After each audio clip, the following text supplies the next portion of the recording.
Suenan las trompetas. Las personas temen por los diferentes eventos que están ocurriendo. Se escucha un cántico especial. Hay un número de personas, 144,000. Hay una gran multitud. ¿Cuál es el significado de estos símbolos? ¿A qué se está refiriendo Juan cuando habla acerca de este grupo de 144,000, la gran multitud, y cuando introduce estas trompetas? Si quieres estudiar profundamente ese tema, quédate con nosotros mientras comenzamos tu programa de Evidencias.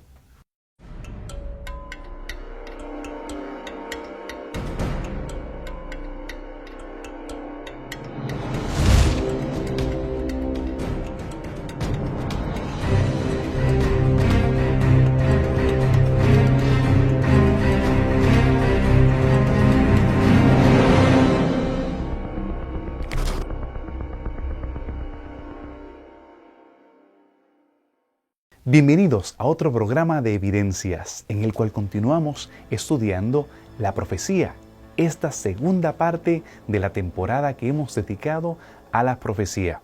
En esta ocasión hemos estado estudiando a Daniel y Apocalipsis. Después de haber estudiado a cabalidad el libro de Daniel, ahora hemos continuado con el libro de Apocalipsis. Y ahora nosotros vamos a poder estudiar de manera más detallada el tema de los 144,000 y las 7 trompetas. Este asunto de identificar los 144,000 ha sido problemático para muchas personas. Hay confusión en la identidad de ellos. ¿Serán un número enigmático o será literal? ¿A quiénes se refiere? ¿Qué relación tienen los 144,000 con la gran multitud? Acompáñenme a leer en Apocalipsis 7, el versículo 1. Después de esto vi a 4 ángeles que estaban de pie sobre los 4 puntos cardinales de la tierra, que detenían los 4 vientos de la tierra. El versículo 2. Y vi que otro ángel, subiendo del oriente, tenía el sello del Dios vivo, y llamó a gran voz a los 4 ángeles a quienes le fue dado hacer daño a la tierra y al mar, diciendo: no hagáis daño a la tierra ni al mar, ni a los árboles, hasta que marquemos con un sello en la frente de los siervos de nuestro Dios. Oí el número de los sellados, 144,000 sellados de todas las tribus de los hijos de Israel. Después pasa a enumerar las diferentes tribus, todas excepto la tribu de Dan. ¿Qué relación tienen estos 144,000 con la gran multitud que es presentada más adelante? ¿Cómo podemos identificar a este grupo? En el capítulo 6 se terminó con una pregunta. ¿Quién podrá estar en pie cuando Cristo venga por segunda vez? ¿Quién podrá en pie? ¿Quién podrá aguantar? Bueno, el capítulo 7 responde esa pregunta. Lo primero que dice es que vi a un ángel que venía, a 4 ángeles que venían a destruir, agarrando los 4 vientos del cielo para que no hubiera destrucción. Y un ángel le dice: espera, aguantan, no destruyan todavía, déjame sellar a los 144,000.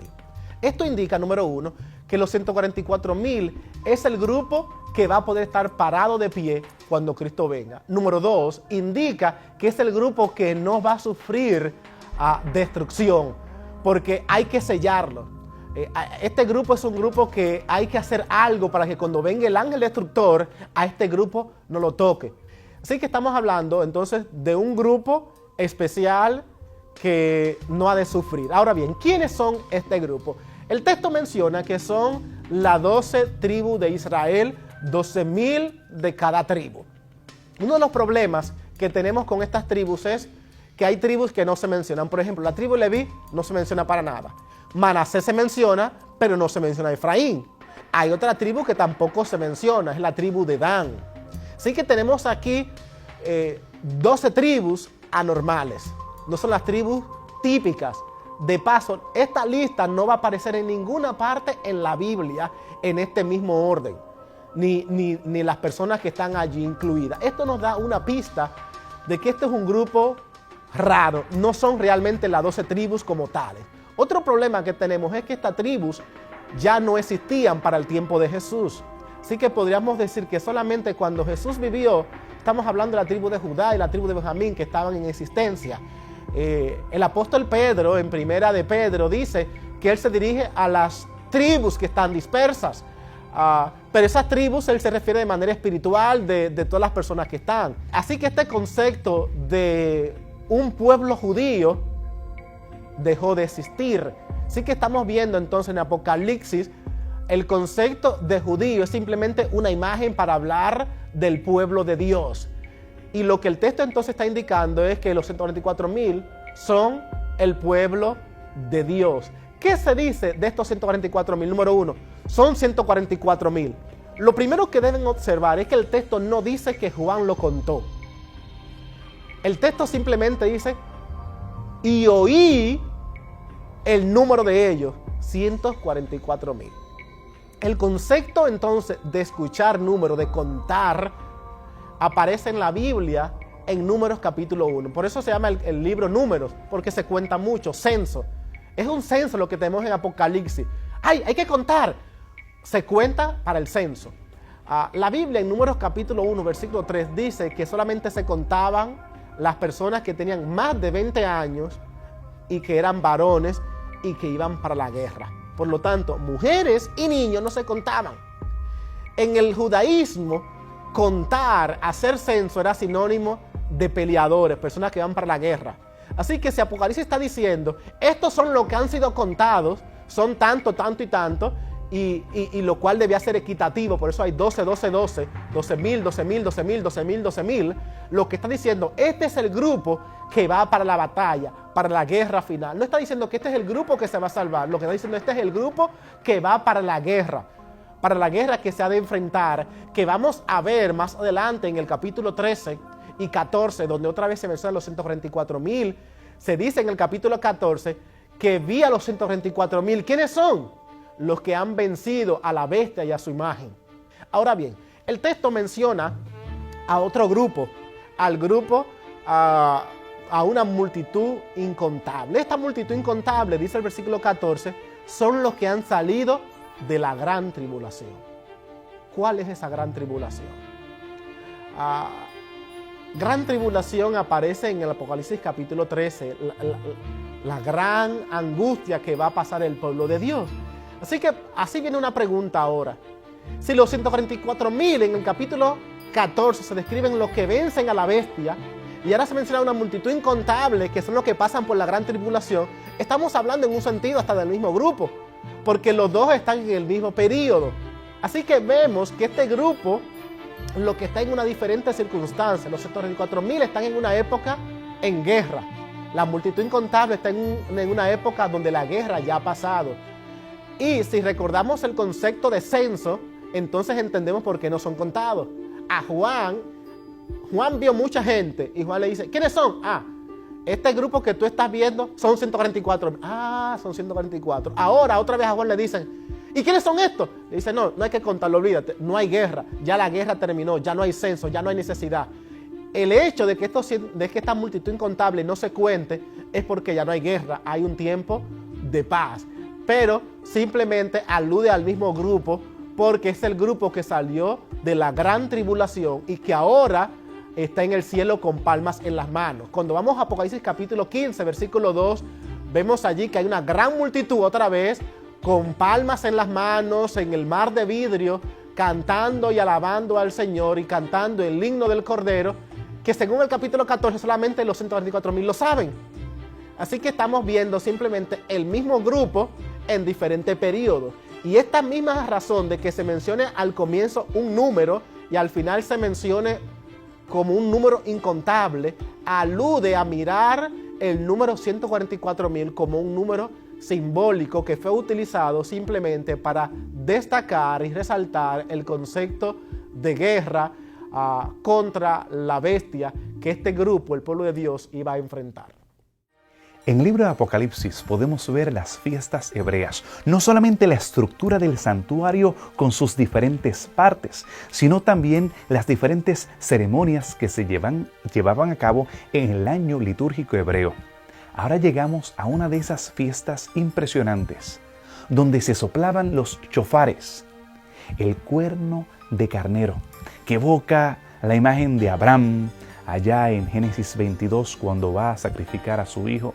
Más adelante encontramos que esos cuernos eran utilizados para ungir, pero por sobre todo estaban relacionados al santuario. Se utilizaban para el sábado, se utilizaban para el Yom Kippurim, para el día de las expiaciones. Kippurim, expiaciones en plural, como aparece en la Biblia y no como el Talmud, que aparece la palabra Kippur. También podemos recordar que es en esta fiesta cuando se tocaban estos cuernos, estas trompetas, que se estaba preparando todo antes del día de la expiación. Antes del día de la expiación literal, en el tiempo de los hebreos, y más adelante ocurre antes del día de la expiación o está relacionado a ese día de la expiación en el futuro. ¿Cómo podemos entender esas trompetas en relación al calendario hebreo?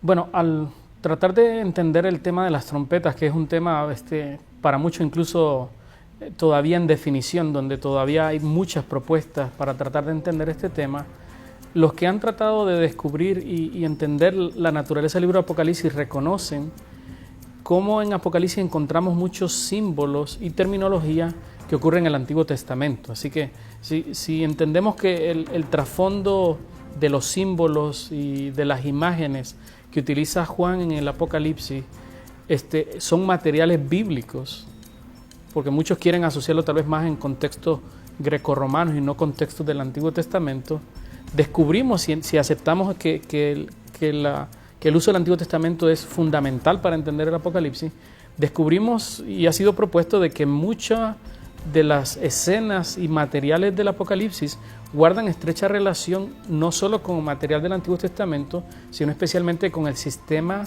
de ritos y de fiestas del santuario. Vamos a encontrar varios muebles del santuario que son repetidos y vamos a encontrar también imágenes que claramente pueden ser conectadas con rituales o festivales judíos que se realizaban a través del calendario judío. En un caso particular está el tema de las trompetas, que muchos han reconocido que esta terminología, incluso que aparece en el griego en Apocalipsis, es el mismo término que se utiliza en la Septuaginta cuando se habla del uso del shofar. Así que bien pudiera haber una relación entre la trompeta, el término griego, con este término en hebreo que es traducido en la Septuaginta con este mismo término. Así que bien pudiera ser que Juan está haciendo referencia a esta experiencia y autores como Jacques Ducan hace una propuesta bastante sólida para establecer esta relación entre las trompetas, el shofar, con el festival y con la declaración de Apocalipsis de las trompetas. Ahora, ¿cuándo eran utilizadas las trompetas en el contexto del Antiguo Testamento? Pues vamos a encontrar que pueden ser utilizadas en contexto de celebraciones, donde a través del anuncio de la trompeta, pues era parte de los instrumentos utilizados para mostrar el júbilo, la alegría. También la encontramos como un instrumento que era usado para aviso de situaciones importantes, para convocar a las tribus, en el contexto de la guerra. Encontramos también que es usada en el contexto de la guerra para avisar la cercanía de un enemigo, el llamado a la guerra. Así que notamos que la mayoría incluso de sus usos no tienen un carácter de júbilo, la mayoría de sus usos tienen un carácter que advierte un peligro y definitivamente en el contexto del santuario encontramos un uso relacionado con esta fiesta de las trompetas, una fiesta que hacía realizar a todo judío creyente la cercanía del día de juicio, donde Dios arreglaba cuentas con el pueblo y resolvía el problema del pecado. Ahora, muchos argumentan que en el contexto de Apocalipsis, ¿cómo debemos entender la función de las trompetas? Si es un llamado a la venganza de Dios o si es un llamado a la justicia de Dios. Claro, yo pienso que en el contexto bíblico encontramos que ciertamente, aunque la venganza no es nuestra, sino es de Jehová, la venganza en este contexto tiene un contexto retributivo. O sea, como es puesta la justicia en el contexto bíblico, a mucha gente tal vez no le guste el concepto de justicia retributiva, Vemos que en pasajes anteriores las almas bajo el altar están clamando por justicia. Y lo que va a ocurrir a través de las trompetas muestra la intervención de Dios para resolver esta demanda de justicia. Así que, así como en la fiesta judía las trompetas anunciaban cómo Dios iba a resolver el problema del pecado en el día de expiación, las trompetas y el efecto que tienen las trompetas nos van indicando cómo Dios va a tomar ese reclamo de justicia de parte de sus fieles y resolverlo, claro, en un contexto ahora no local, sino en un contexto universal. Cómo Dios va a ir resolviendo paso a paso el problema del pecado. Hemos podido mostrar evidencia que identificar a los 144,000 no se puede hacer al antojo nuestro. Tenemos que reconocer los patrones literarios del libro, en paralelos, presentando al Cordero y presentando al León, presentando a los 144,000 y presentando a la gran multitud. Y cuando hablamos acerca de las trompetas, tampoco lo podemos hacer enajenados del contexto de las fiestas hebreas, viendo cómo ellas nos van llevando, nos van preparando hacia el día del juicio. Pero ¿qué en cuanto al cumplimiento de estas trompetas? ¿Cómo podemos verlas a través de la historia?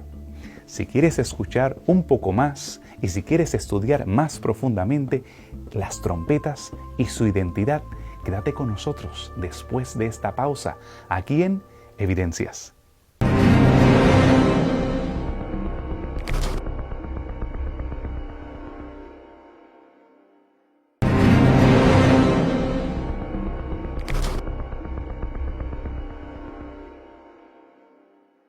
De vuelta en este programa acerca de las evidencias sobre las trompetas en el libro de Apocalipsis.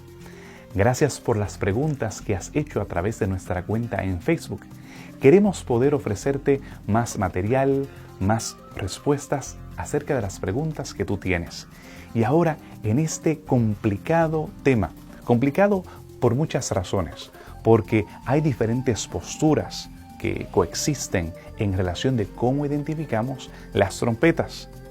Varias personas, desde los comienzos de la Iglesia Adventista, han estado identificando las mismas. Sin embargo, hay algo en común que nosotros tenemos con los reformadores protestantes. Cuando leemos el Espíritu de Profecía en cuanto al cumplimiento profético, siempre vemos el método historicista, reconociendo cómo Dios ha cumplido a través de la historia los 1260 años de identificación del cuerno pequeño y las profecías que hasta ahora hemos discutido. Siempre hemos rechazado el futurismo y aquellas técnicas que tratan de presentar como un cumplimiento futuro algunas de las profecías que ya se han estado cumpliendo o que ya se han cumplido. ¿Qué podemos nosotros decir acerca de estas primeras dos trompetas? ¿Cómo las podemos identificar a través de la historia? Primeramente, para entender las 7 trompetas, sería bueno que miráramos el contexto de las trompetas. Recordamos que en el quinto sello se nos mencionó que había un grupo al pueblo de Dios clamando por justicia. Dice, Señor, ¿hasta cuándo? ¿Hasta cuándo no venga y juzga nuestra sangre? En el capítulo 8, versículo 13, se nos dice que las trompetas caen sobre los que moran en la tierra. Esto indica, cuando hacemos la relación con el quinto sello, que el quinto sello decía, Señor, ¿hasta cuándo juzga la sangre? ¿De quiénes? De los que moran en la tierra. Las trompetas tiran esa venganza sobre estos que moran en la tierra. De hecho, cuando leemos la introducción a las trompetas en el capítulo 8, versículo 3, vemos allí a un ángel en el altar mezclando las oraciones de los santos. Y al mezclarlas le dice, ok, ahora vamos a hacer esto. Esto revela que las trompetas son las respuestas a las oraciones de los santos, que ya comenzaron en el capítulo 6 a mencionarse en el sexto sello, en el quinto sello. Esta trompeta entonces debemos mirarla como las trompetas que van a responder a la opresión del pueblo de Dios. Podríamos entonces mirar que en la primera trompeta se dice que hubo una gran montaña, no, dice que cayó algo como una montaña, no dice que una gran montaña, ni que se desprendió un pedazo de una montaña, sino que fue arrojado algo que parece montaña, fue arrojado sobre la tierra y quemó la hierba. El concepto de hierba en la Biblia y de planta, de árboles, está siempre asociado con el pueblo de Dios. Ustedes quizás recuerdan el Salmo 1, que dice que será que el pueblo de Dios, los justos, serán como árbol plantado, que dan fruto a su tiempo. Si aquí el texto está refiriendo que esta hierba, estos árboles son quemados, y lamentablemente hemos dicho que deben ser personas no cristianas, estaríamos hablando entonces de personas que fueron cristianas, pero que ahora no lo están siendo, han apostatado. Debe ser un pueblo de Dios que oprimió al pueblo de Dios y por lo tanto recibió opresión. No estamos hablando de una montaña que bota fuego, que podría ser un volcán. El texto no dice que es una montaña que bota fuego, no. Dice algo que parece montaña. Esto podría entonces referirse a lo que pasó en el año 70, cuando históricamente vino el emperador, el general Tito, hijo del emperador Flaviano, vino y destruyó Jerusalén en el año 70. Luego el texto menciona que iba a venir una segunda plaga sobre el río y que iba a destruir los barcos. No solamente dice que el mar iba a sufrir, sino también los barcos, los marineros y todo el mercadeo que está allí. En Apocalipsis 18, los barcos y mercadeos pertenecen a Babilonia. Y Babilonia, en 1 de Pedro capítulo 5, para la época de Juan, era considerada Roma. Pedro dice en 1 de 5:8 que Babilonia era Roma. De manera que si estamos hablando aquí de mercaderes, el mar, y era Babilonia que tenía este poder, estamos hablando entonces de un ataque o una plaga contra los romanos. Y como le dije anteriormente, fueron justamente los romanos que después de los judíos persiguieron a los cristianos. Ustedes han oído quizás hablar de Nerón, que llegó a encender antorchas humanas, matando a los cristianos en la época del 60. Mató a Pedro, mató a Pablo. Luego las persecuciones cristianas que vinieron contra Trajano. Juan mismo escribió este libro cuando estaba siendo exiliado por Domiciano en el año 96 en la isla de Patmos. Y así vemos muchas persecuciones que vinieron contra los cristianos a través de la historia. De manera que podríamos ver entonces que la segunda trompeta se está dirigiendo a Roma, cómo Dios ha estado invadiendo a Roma y cómo ha estado manifestando su plaga. Si podríamos mencionar entonces una fecha de cuando Roma recibió un ataque que desapareció como nación, la única fecha histórica que podemos encontrar es la del 476, cuando unas tribus que hoy en día son conocidas como las tribus bárbaras invadieron Roma y cogieron el poder de todo el imperio romano. Y en ese momento Roma se dividió en 10 naciones, en 10 tribus, algunas reconocidas como los vándalos, ostrogodos, visigodos, anglosajones, entre otras. Y en ese momento Roma desapareció entonces como un poder político, así como la primera trompeta hizo desaparecer a la nación judía como una nación. Las hordas de las tribus bárbaras atravesaron los territorios que antes le pertenecían al imperio. El caos y la anarquía se posesionó de varias de las regiones que antes estaban dominadas por el orden romano. En muchas ocasiones, los historiadores, mirando desde el aspecto occidental, tratan a estos hombres y mujeres de esas regiones como personas incultas o personas salvajes. Sin embargo, debemos recordar que muchas de estas tribus habían aceptado a Jesús como su Salvador. Aun cuando teológicamente no estaban alineadas como el resto de la cristiandad, ellos tenían el deseo también de conocer a Dios. Ellos habían sufrido por parte de Roma por traiciones, opresión, impuestos, invasiones y engaños, dejándolos a la merced en muchas ocasiones de tribus del lejano este. Desde allá habían sido víctimas de invasores momentos en los cuales los romanos no habían respondido a los tratados que ellos habían establecido. Ahora, con venganza, con hambre y deseo de destruir lo que estaba a su paso, ellos invadían las regiones civilizadas de los romanos. Leamos en el libro del Apocalipsis el capítulo 8. El tercer ángel, en el versículo 10, lee: el tercer ángel tocó la trompeta, y cayó del cielo una gran estrella, ardiendo como una antorcha, y cayó sobre la tercera parte de los ríos y sobre las fuentes de agua. El nombre de la estrella es Ajenjo, y la tercera parte de las aguas se convirtió en ajenjo, y muchos hombres murieron por las aguas, porque fueron hechas amargas. Y el cuarto ángel tocó la trompeta, y fue herida la tercera parte del sol, y la tercera parte de la luna, y la tercera parte de las estrellas, de manera que se oscureció la tercera parte de ellos, y no alumbraba el día durante una tercera parte, y también la noche de la misma manera. Podemos reconocer cómo estos hombres y mujeres que pertenecían a estas tribus fueron cumpliendo cada una de las maldiciones que debían caer sobre el imperio romano. Ahora, ellos estaban saboreando lo amargo de lo que ellos mismos habían sembrado a través de los siglos.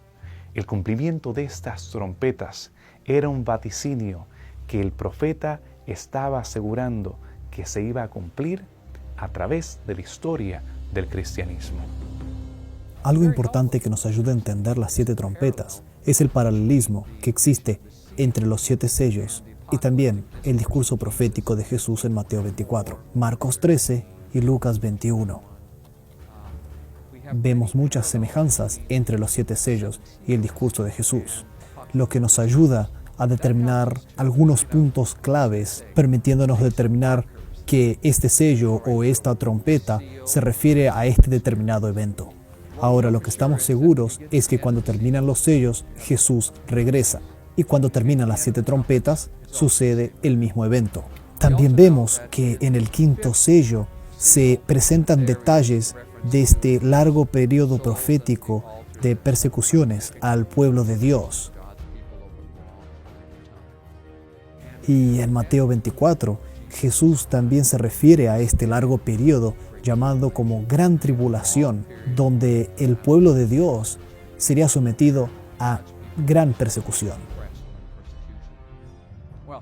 Entonces, este es el periodo del quinto sello, que también es identificado por el periodo de la quinta trompeta. De esta manera podemos determinar que la tercera y la cuarta trompeta tienen que suceder antes de este periodo. Entonces, ¿cuál sería el periodo? Si la primera trompeta está relacionada a la caída de Jerusalén, la segunda trompeta está relacionada a la caída de Roma, entonces entre la segunda y la quinta trompeta tenemos este largo periodo de la Edad Media, un periodo de oscuridad, un periodo donde no fue fácil para los cristianos, hubieron muchas invasiones bárbaras y el cristianismo tuvo realmente grandes desafíos. Hay 2 términos en este capítulo que nos ayudan a ser un poquito más específicos con respecto al tiempo de la tercera y la cuarta trompeta. El primer término es amargura. En la cuarta trompeta vemos el otro término que es la oscuridad. Entonces creemos que este periodo, después de la caída de Roma, donde el cristianismo tuvo muchas dificultades para seguir creciendo, de acuerdo a sus principios originales, a su pureza, al mensaje de Cristo, podemos identificarlo como los periodos de la tercera y la cuarta trompeta. Tenemos que reconocer que, como ya sabemos, el libro de Apocalipsis usa muchos símbolos y por lo tanto no nos revela de forma directa a qué evento se está tratando cuando presenta los símbolos, como esta es la caída de Roma o esta es la Edad Media. Y por esa razón tenemos que analizar muy bien el texto bíblico para descubrir los eventos, si es posible exactamente, o por lo menos a qué periodos de tiempo se está refiriendo lo que describe la Biblia. Pero de acuerdo a los paralelismos con Mateo 24 y a las otras visiones que presenta el libro de Apocalipsis, podemos aproximarnos al verdadero significado de los símbolos presentados en la tercera y la cuarta trompeta. No hay misterio entonces en la identidad de estas trompetas. Podemos ver evidencias de cómo las mismas se han cumplido a través de la historia. los datos que podemos recoger y las conexiones que hay entre el lenguaje figurativo que está utilizando Juan y lo que vemos cumpliéndose a través de la historia es asombroso. Pero todavía hay otras trompetas que no han sonado en nuestro estudio. Vamos a ver cómo las mismas se cumplieron a través de la historia. Después de esta pausa, continuaremos con la quinta y sexta trompeta. Quédate con nosotros, aquí en Evidencias.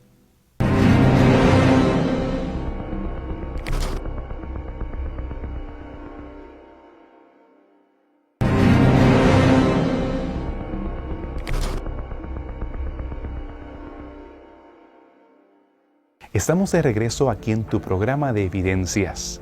Te agradecemos los comentarios que has hecho a través de nuestro blog y las comunicaciones que has hecho a través de Facebook.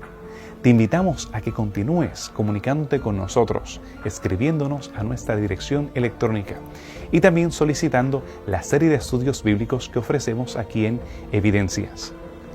En esta ocasión, hemos estado estudiando el tema de las trompetas en el libro de Apocalipsis. Hemos visto cómo al sonar estas trompetas se abrían grandes calamidades. Pudimos estudiar cómo a través de la historia estas hordas bárbaras marcharon a través de los territorios cristianos y fueron cumpliendo cada uno de los detalles que Juan había visto siglos antes. Pero ¿qué tal acerca de la quinta trompeta? ¿Podemos nosotros también ver su significado cumpliéndose? Leamos. El quinto ángel tocó la trompeta, y vi que una estrella había caído del cielo a la tierra, y le fue dada la llave del pozo del abismo. Y abrió el pozo del abismo y subió humo del pozo, como el humo de un gran horno, y fue oscurecido el sol y también el aire por el humo del pozo. Y del humo salieron langostas sobre la tierra, y les fue dado poder como tienen poder los escorpiones de la tierra. Y se les dijo que no hiciesen daño a la hierba de la tierra, ni a ninguna otra cosa verde, ni a ningún árbol, sino solamente a los hombres que no tienen el sello de Dios en sus frentes. ¿Y qué tal de la sexta trompeta? Leamos nuevamente el pasaje bíblico. Y el sexto ángel tocó la trompeta, y oí una voz que salía de los 4 cuernos del altar de oro que estaba delante de Dios, diciendo al sexto ángel que tenía la trompeta: desata a los 4 ángeles que han estado atados junto al gran río Éufrates. Y fueron desatados los 4 ángeles que habían estado preparados para la hora y día, mes y año, que matasen a la tercera parte de los hombres. El número de los soldados de a caballo era de 2 miriadas de miriadas. Yo escuché el número de ellos. Cuando vemos los detalles de esta trompeta, debemos recordar las imágenes que salen del libro de Ezequiel y del libro de Zacarías. ¿Qué representaba esta sexta trompeta? ¿Y cuáles son las calamidades que allí se presentan? La profecía de las trompetas se divide en 2 partes. Las primeras 4 trompetas, que presentan destrucción a la tierra, y la segunda trompeta trae destrucción al mar. La tercera trompeta presenta destrucción sobre los ríos y la cuarta trompeta sobre los cielos. Una destrucción en todos los aspectos visibles del universo. Luego a la cuarta trompeta tenemos una pausa y Apocalipsis describe una águila que volaba en el medio del cielo y gritaba fuertemente: ¡ay, ay, ay!, de los habitantes de la tierra, cuando suenen las 3 trompetas que los últimos 3 ángeles están a punto de tocar. Entonces, aparentemente, estas últimas 3 trompetas van a ser peores que las anteriores. Las langostas nos hacen recordar las plagas de Egipto y cómo Dios atacó a Egipto para que ellos dejaran a que el pueblo de Dios saliera de allí. También podemos ver aquí una referencia a un gran ejército con un número de 200 millones de soldados. Probablemente este no es un número literal. El mayor número que ellos tenían para esa época era de 10,000. Y cuando se querían referir a algo que era realmente muy grande, decían 10,000 por 10,000. Pero aquí tenemos un número que es extraordinariamente grande, como 10.000 por 10.000 por 2. Lo que realmente nos muestra que es un número gigante. Nunca hubo un ejército con tamañas proporciones y que exista un país con semejante tamaño que tenga este ejército. Aún hoy en día no tenemos ningún país que tenga un ejército con tamaño número de soldados. Entonces, ¿a qué eventos se están refiriendo estas dos trompetas? Tenemos que volver nuevamente a este proceso cronológico que va hasta la segunda venida de Jesús. Sabemos que después de los eventos descritos en este capítulo de Apocalipsis 9, entramos a un periodo de interludio que son los capítulos 10 y 11, que se refieren a un periodo muy próximo al periodo del tiempo del fin, donde las personas ya están con la expectativa de la segunda venida de Cristo. Entonces la quinta y la sexta trompetas tienen que venir antes de eso. Tienen que ser después de ese periodo de oscuridad durante la Edad Media. Algunos intérpretes de la Biblia han visto en esta quinta y sexta trompeta. Tenemos que recordar que estas trompetas son mensajes de juicio y también alertas para lo que está por venir. Entonces, si nos fijamos en la historia, después de la caída de Roma, y específicamente en los grandes eventos relacionados con el pueblo de Dios y también con este mundo, ¿qué estaba pasando? ¿Qué evento tuvo un gran impacto, como lo mencionado en esta profecía? Y sinceramente, uno de los grandes impactos que hubo en ese periodo fue el surgimiento del Islam, que sucede después de los años 600, 700 después de Cristo. Y el Islam se esparció por todo el norte de África, creando casi como un movimiento de pinza sobre Europa, entrando en España, tomaron Turquía y se infiltraron en el sur y en el sudeste de Europa, haciendo este movimiento que tuvo un gran crecimiento sobre este continente. De esa forma podemos decir que fue un periodo de gran tensión entre estos dos movimientos religiosos. Y es interesante que algunos de los símbolos que vemos en estas dos trompetas se encajan con los eventos que sucedieron en ese periodo. Y esa experiencia desafiadora que no solo enfrentaban los cristianos, pero el mundo en sí, principalmente en Europa. Ahora, una de las razones para justificar esta interpretación es la presencia de algunos números en la profecía, como por ejemplo los 5 meses que son mencionados en la quinta trompeta.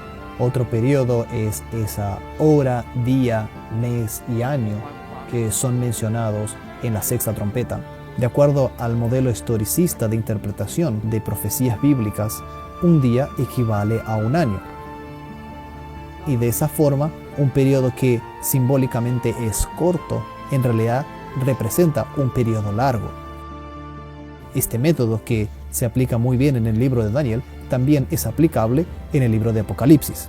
5 meses de 30 días representarían un periodo de 150 días o 150 años.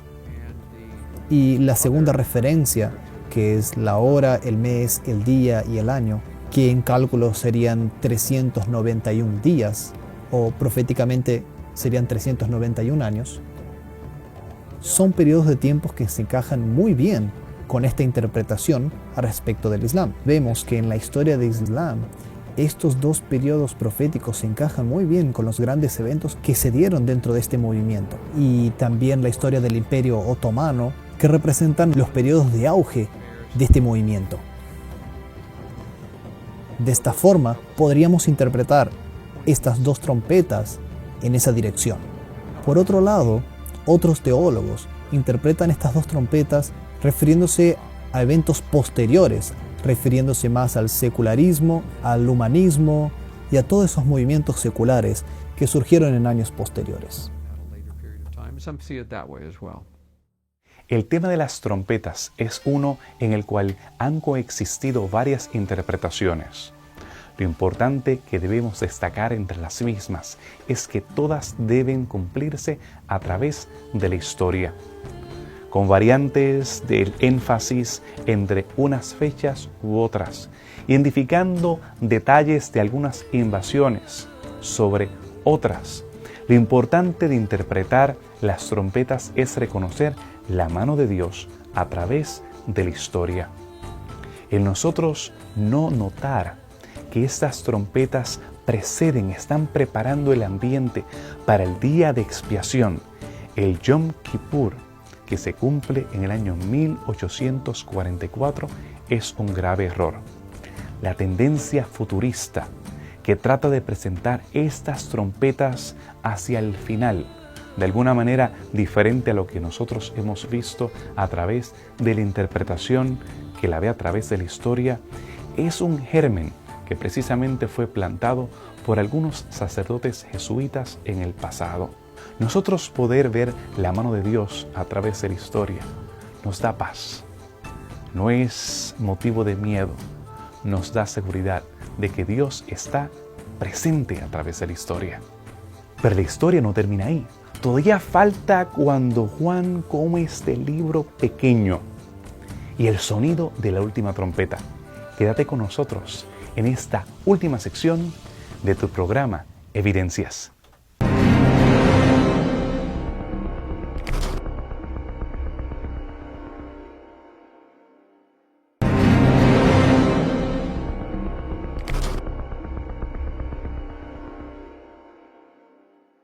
Juan toma este pequeño libro que al él comerlo es dulce, pero después se torna amargo.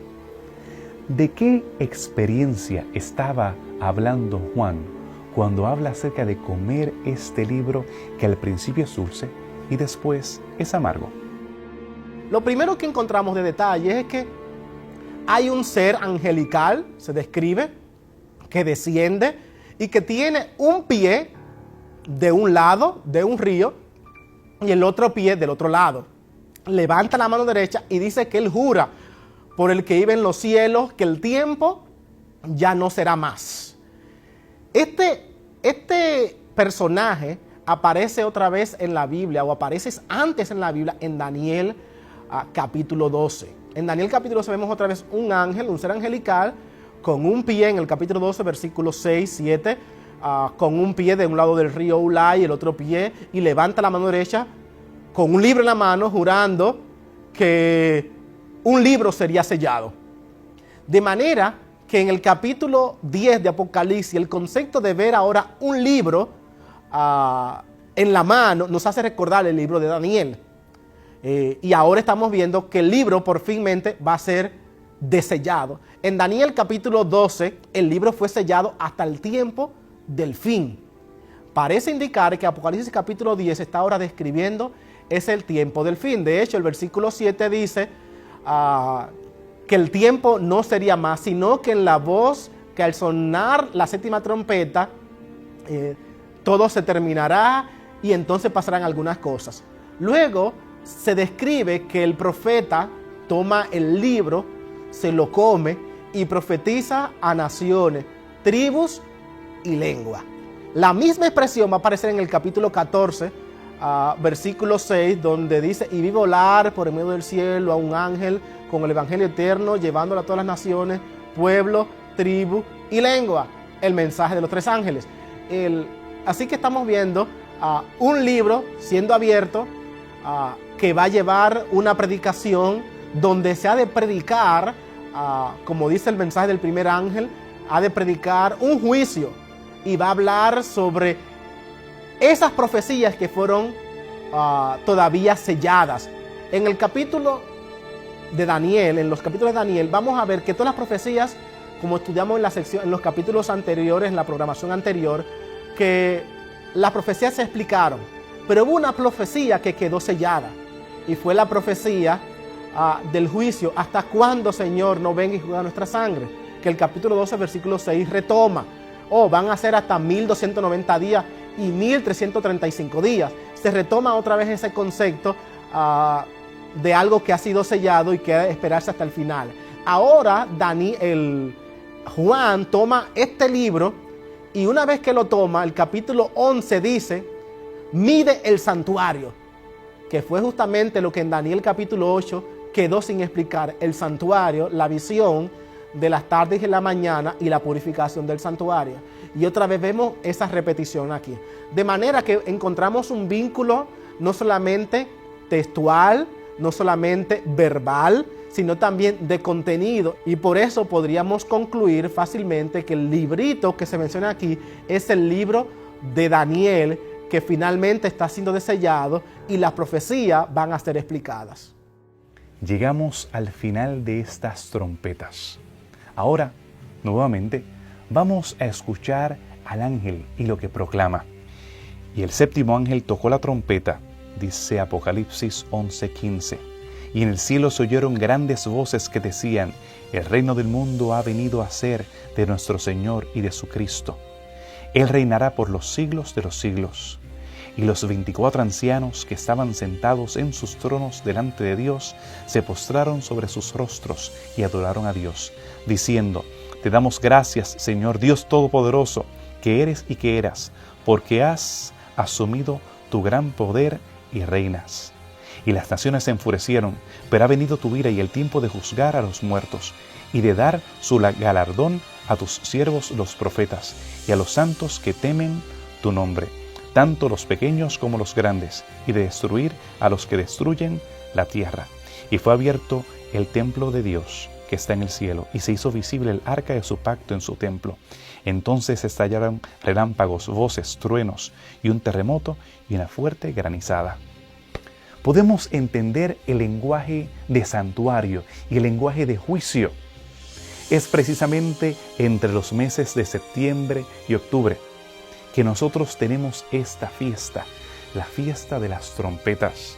Es en el contexto de la preparación de esta cosecha, y precisamente en este mes que en Tishri están las fiestas más importantes del año ceremonial hebreo, culminando con el día de la expiación, que vemos a Juan haciendo uso de imágenes que eran conocidas por aquellos que habían leído las escrituras hebreas. Llega el momento del juicio. Ha llegado el momento final. ¿Qué representa esta trompeta y de qué eventos está relacionando el profeta con el cumplimiento en la historia? Estamos siguiendo una secuencia. Primero se presentaron 6 trompetas. Tenemos una pausa entre los capítulos 10 y el capítulo 11 que se refiere a ese proceso donde se empieza a estudiar el libro de Daniel y se empiezan a entender esas profecías, y entonces suena la séptima trompeta. La séptima trompeta es el último periodo histórico, que comienza con el inicio del juicio hasta la segunda venida de Jesús, donde el reino de Satanás es extinto y se comienza a establecer el reino de Dios. Entonces la séptima trompeta es el periodo que todos anhelan que termine luego. Creemos que el pecado sea exterminado y que el reino de Dios sea establecido para todo siempre. Cuando reflexionamos en las trompetas, lo primero que nos llega a la mente es que las trompetas son respuestas a las oraciones. En todo el libro de Apocalipsis se ve siempre el clamor de los cristianos pidiéndole a Dios por justicia. En muchos libros de la Biblia vemos ese clamor. Malaquías, por ejemplo, dice: Señor, ¿de qué nos sirve servirte a ti? Es que tú no nos escuchas. Juan el Bautista, cuando estaba en la prisión, lloraba: ¿será realmente Jesús el Mesías? No están pasando las cosas como debieron pasar. Pues la trompeta son esas respuestas. La Biblia presenta que las trompetas fueron las respuestas de Dios a las oraciones de los santos. De manera que podríamos pensar que a pesar de que muchas veces no vemos respuestas inmediatas a nuestras oraciones, cuando pensamos en la trompeta podemos recordar entonces algo: Dios siempre responde nuestras oraciones, aun cuando para nosotros sea algo tarde. Las trompetas simplemente confirman el poder de Dios y el interés de Dios por nuestras oraciones. Así que yo quiero, mi hermano, que tú puedas pensar en esas oraciones que hace tanto tiempo tú le has estado haciendo a Dios, que quizás estás por desmayar. Quiero que sepas que Dios está escuchando. Y así como Dios le dijo a Daniel en una oportunidad en el capítulo 10, Daniel, quiero que sepas algo. Desde el primer día que inclinaste y te pusiste a orar, tus oraciones fueron escuchadas, pero he estado trabajando en tu favor. Yo quiero que tú sepas que Dios ha estado trabajando en esa oración, en esa petición que tú le has estado haciendo, porque Él está interesado en ti y quiere ayudarte. Así que por favor no desmayes Y recuerda, Dios siempre escucha y responde nuestras oraciones. El tema de las trompetas no es un misterio. No se trata de algo que nosotros debemos temer. Hay personas que están temerosas, tienen preocupación porque ellos han de pasar por alguna calamidad futura de la cual ellos tal vez no se sienten preparados. Pero el libro de Apocalipsis tiene como intención de revelar el carácter de Dios, mostrar su mano a través de la historia. Al terminar este estudio acerca de las trompetas, estamos llenos de paz, gozo, seguridad. Mientras han sonado estos clarines, mientras ese chofar del antiguo nos prepara para el juicio, hoy nosotros que hemos clamado porque se efectúe ese juicio, estamos en plena seguridad delante del cielo. Cuando hablamos acerca de ese grupo especial del fin del tiempo, cuando hablamos acerca de los 144,000 y de la gran multitud, tampoco estamos llenos de ansiedad. Tenemos paz, porque tenemos a un sumo sacerdote que ha estado intercediendo por nosotros y que su justicia siempre, ¿me escuchó bien? Siempre será su justicia, no la mía, la justicia de Él, las que nos presente santos y puros delante del cielo, delante del universo y delante de nuestro Dios. Que el Señor te bendiga y que puedas hoy estar aferrado al Dios de pactos, el Dios del santuario, el Dios intercesor y el Dios que está próximo a venir a buscar a su pueblo. Que Dios te bendiga.